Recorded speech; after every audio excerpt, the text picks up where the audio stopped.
నమస్కారం. 40 ఏళ్ళు తిరిగిన ఈ బిగ్గర్ కళాశాల ఒకసారి ఈ కళాశాల మీరు తప్పడం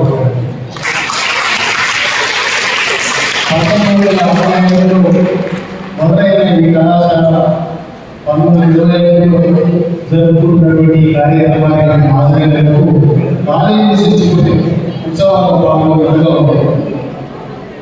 ఈ కార్యక్రమంలో ఈరోజు 2 రోజులు నడిచేటువంటి ఈ చరిత్ర సదస్సులో కాకతీయ టెంపుల్స్ ఆర్కిటెక్చర్ ఈ కార్యక్రమానికి ఇచ్చేసిన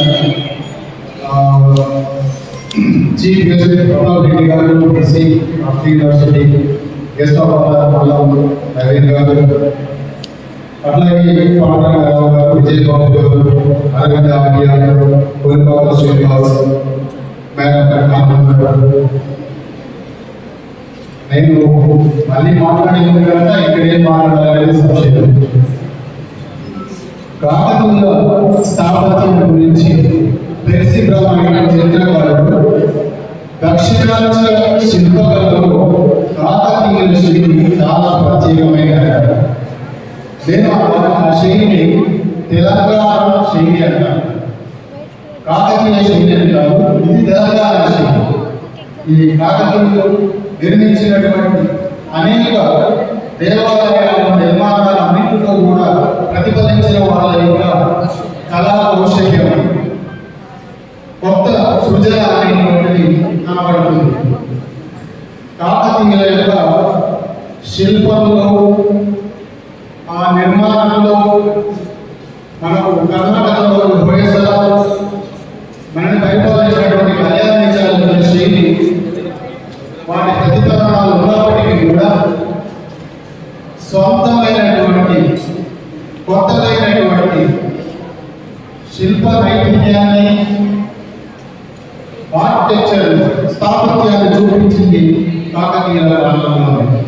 ఇటీవల బయటపడుతున్నటువంటి వేంగి చాళుక్యుల శాసనాల వల్ల 921లోనే కాకతీయ గుండెలో ఉన్నారు. ఆయన వేంగి చాళుక్య అమ్మరాజుకు సాయం చేసినాడు అని చెప్తున్నారు.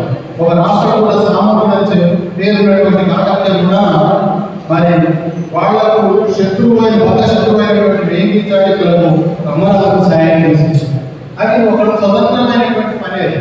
అందులోనే అతని పేరు దొరికినటువంటి 9 రాగి శాసనాలు, అందులో మొత్తం 39 రాగి ఉన్నాయి. వాటి నుంచి మొత్త చరిత్ర బయటకు రానున్నది. కాకతీయుల చరిత్ర తిరిగి రావాల్సిన అవసరం. కాబట్టి కాకతీయుల చరిత్ర మనం చెప్పుకుంటున్నట్టు ఇక్కడ ఏ ప్రోగ్రామ్స్తో మొదలైంది కాదు, కాకతీయ గుండెలతో మొదలైంది. కాకతీయ గుండెలతోనే కాకతీయులకు ఆ పేరు వచ్చింది. కాకత్య అనేది వాళ్ళు పూజించిన దేవత పేరు. Kakatiya is nothing but Kakati దేవత. కాకత్య మొట్టమొదట మీరెంతగా నిర్ణయిస్తారో నా పరిశోధనలో, మా పరిశోధనలో మేము తెలుసుకున్నది ఏంటంటే, కాకతీయులు తొలుత జైనులు, దిగంబర జైనులు, అందులో వాడికి యక్షులను పూజించేటువంటి ఒక పద్ధతి ఉంది. తంత్రం అంటారు. జైన తంత్రంలో యక్షులను పూజించేటువంటిది. అందులో ఆమ్ర కూష్మాండి అనే దేవత లేదా యక్షిని 22వ కీర్తన శాస్త్ర దేవత. ఆమె శిల్పమే పద్మాక్షి దేవాలయంలో ఉన్న మీరందరూ పిలిచినటువంటి పద్మాక్షి. ఆమె పద్మాక్షి గారు ఆమ్ర కూష్మాండి. ఇది శిల్ప ప్రతిభాలక్షణాలను బట్టి చెప్పి, అందుకనే ఆమ్ర కూష్మాండి కుండ కాబట్టి దాని కింద ఉండే కుండాన్ని ఆమ్ర కుండలు ఉంటారు. ప్రజలందరూ పిల్లల పెట్టుకోగా అది అర్మకుండమే. అర్మకుండమే మీకు జాపగఢ్ వనపర్తి శాసనాల్లో అనేక ఉండే అయింది. అదే రామరావు హనుమకొండ పర్వతం మారింది. ఇది కాకతీయులో మొదటి నుంచి వచ్చినటువంటి పరిణామం. కాకతి దేవత ఎక్కడ ఉందో, కాకతి దేవత ఎక్కడ ఉందో అదే కాకతీపురం హనుమకొండ. కాకతి దేవత ఎవరో కాదు, ఆమ్ర కూష్మాండి కాకతి దేవత. ఆమ్ర కూష్మాండి ఉన్నటువంటి పేర్లలో కొత్త కిరియా అనే ఉపనామాలు, ఆ కొత్త కిరియా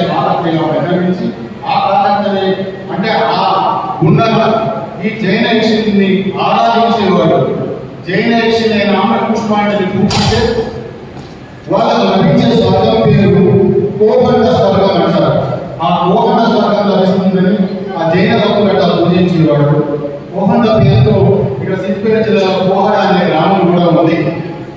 ఇవన్నీ కూడా చారిత్రకంగా కొత్త అంశాలు. వీటిని మనం మన చరిత్రకు చేర్చుకోవాల్సిన అవసరం ఉంది. కాకతీయ దేవాలయం అంటే వేరే ఎక్కడో ఉందని, కాకతీపురం అంటే మనకి ఎక్కడో ఏ దేశంలో ఉంది, ఏ రాష్ట్రంలో ఉందని కొంతమంది పెద్దలు ఎటువైపు చేయి చూపిస్తారు. అవసరం లేదు. మనం ఉన్న ఈ హనుమకొండని కాకతీపురం, కాకతీయుల యొక్క 367 శాసనాల్లో అన్నింటిలో కూడా కాకతి పురవరాధీశ్వర అని ఉంటుంది. హనుమకొండ పురవరాధీశ్వర అని ఉంటుంది. కానీ ఇంకా వేరే విధంగా ఉండదు. కాబట్టి ఈ హనుమకొండ పురవరాధీశ్వరుడు కాకతి పురవరాధీశ్వరుడు ఒకటే. అది కాకతీపురాన్ని పరిపాలించడం, వాళ్ళ గురించి మాట్లాడుకోవడానికి, కాకతీయుల కాలం శిల్పాన్ని గురించి మాట్లాడుకోవడానికి కాలం సరిపోదు. దాన్ని సంక్షిప్తంగా పరిచయం చేసుకోవాల్సిన అంశం. కాకతీయులను స్మరించుకోవడానికి ఎప్పుడైనా మనం ఎత్తి చూపే దేవాలయాలు హనుమకొండలోని రుద్రేశ్వరాలయం, లేకపోతే రామప్పలోని రుద్రేశ్వరాలయం, రామప్ప కాదు, రామప్ప కాదు, దాని పేరు రుద్రేశ్వరాలయం, దాని ఇంకా రామలింగేశ్వరాలయం. మనం ఏదైనా శాసనాలు ఉన్నా, చారిత్రకంగా ఉన్నా, మనకు ఉన్నటువంటి పలుకోడులను మాత్రమే గుర్తుంచుకుంటున్నాం. చరిత్ర చదివేవాడు ఈ మార్పును అనుసరించాల్సిన అవసరం ఉంది. ఎంత అత్యద్భుతమైనటువంటి లావణ్యమైనటువంటి శిల్పాన్ని చెక్కగలుగుతారో, మానవ సహజమైనటువంటి స్ఫూర్తిని ఆ స్ఫూర్తిని చూపించినటువంటి శిల్పాలు కాబట్టి ఏది ముట్టుకున్నా వాళ్ళు ఎర్ర ఇసుక రాయితో శిల్పాలు చెక్కిన, ప్రసాద రాయిలో చెక్కిన అత్యద్భుతమైనటువంటి ఉన్నాయి. దానికి పౌరాణిక కల్పనలు జోడించాల్సిన అవసరం లేదు. ఎవరు చెప్పుకుంటారు? ఒక ఆయన ఏమన్నాడంటే ఆ కాకతీయ స్తంభాల నూనె చూసి ఏది చెక్కినాడు. ఎక్కడ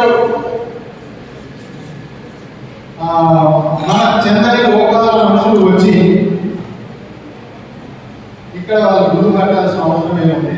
రామ గూడులో వచ్చి ఆ స్తంభాలు పెట్టాల్సిన పని ఏం లేదు. అది శిల్పుల నైపుణ్యం. ఒక శుద్ధి, ఒక ఉలి ఉంటే చాలు అత్యద్భుతమైన శిల్పాలు చెక్కినారు. మైకలాంజలో అనేటువంటి గొప్ప, మీకు అందరూ తెలుసుకున్న ప్రపంచ ప్రసిద్ధులైన మైకలాంజలో ఆయన ఏమంటాడంటే, శిల్పి ఏం చేస్తాడయ్యా, కేవలం పనికిరాని రాతి ముక్కలను పూరిస్తాడు. శిల్పం ముందే సిద్ధంగా ఉంది. అంటే ఒక శిల్పి ఎట్లా ఒక రాయిని చూడగల శిల్పాన్ని గుర్తిస్తాడో చెప్పడానికి ఇంతకంటే గొప్ప మాట ఏముండదు కదా. అట్లానే మనం చూసేటువంటి కాకతీయ శిల్పాల్లో కనిపించేటువంటి మోహనమైనటువంటి, మనోహరమైనటువంటి ఆ శిల్పాలన్నీ కూడా శిల్పుల యొక్క స్వప్నాలు, వాళ్ళ కళ. ఆ కళను నిజం చేసినారు, రాళ్ళను నిజం చేసినారు. చెరిగిపోయింది. మానవ దేహాలైతే ఎప్పుడు అంతరించిపోతాయి, మట్టితో చేసినవైతే పోతాయి, కర్రతో చేసినవైనా పోతాయి. కానీ రాళ్లతో చేసినవి చెప్పు చెదరలేదు కదా. ఇప్పుడు కూడా 500 సంవత్సరాల కాకతీయులను కలవరిస్తున్నామంటే అది వాళ్ళ ఆనాటి కాలంలో వాళ్ళ హయాంలో ఆ రాజమని చెప్పలేదు, గొప్ప దేవుడు చెప్పలేదు, ఉత్తమ దేవుడు చెప్పలేదు. కానీ మనం చెప్పేది వాళ్ళ కాలంలో అని చెప్పుకోవాలి. కాకతీయులు చెక్కినవాడు ఆయన తోట, మామిడి తోట పెట్టింది.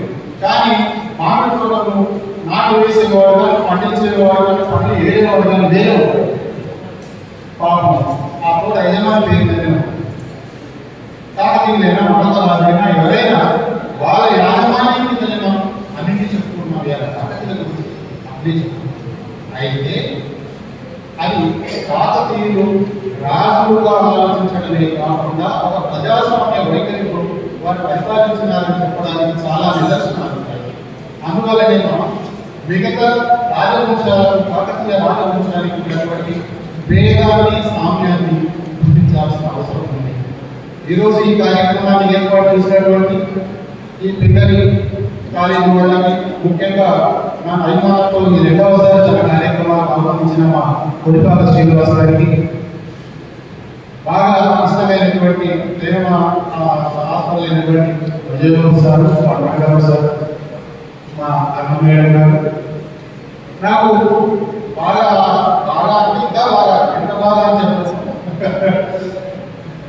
అంత బాగా నాకు ఆత్మీయుడు నావాడినటువంటి మా అరవింద్ ఆర్య. ఈ ఇంతమంది ముందుగా ఇక్కడ ఉన్నటువంటి ఇంతమంది ఇందరి కళాశాల అమ్మాయి నిజంగా కూడా ఈ రోజు ఏదైనా చెప్పాల్సి వస్తే అమ్మాయిలకే చెప్పాలి, అబ్బాయిలకు కాదు. ఈనాడు స్త్రీలే నాయకత్వం వహించాల్సిన అవసరం, అవగాహన చెందాల్సిన అవసరం, అభివృద్ధి పొందాల్సిన అవసరం వాళ్ళకే ఉంటుంది. మొగనాయుడు కాదు, అయిపోయింది మొగనాయుడు వచ్చింది. ఇక ఆర్థిక కాలం అంతా స్త్రీలకే కావాలని నేను కోరుకుంటున్నాను. ఈ కళాశాల వచ్చినందుకు కూడా నాకు చాలా సంతోషంగా ఉంది. అది 60 ఏళ్ళ పండుగ, ఈ కళాశాల 60 ఏళ్ళ పండుగలో పాల్గొన్నట్టు నాకు సంతోషంగా ఉంది. ఈరోజు మీతో మళ్ళీ మాట్లాడే నాకు అవకాశం మళ్ళీ ఉంది కనుక నేను అందరి ముందు మరొకసారి వస్తాను. నా ధన్యవాదాలు.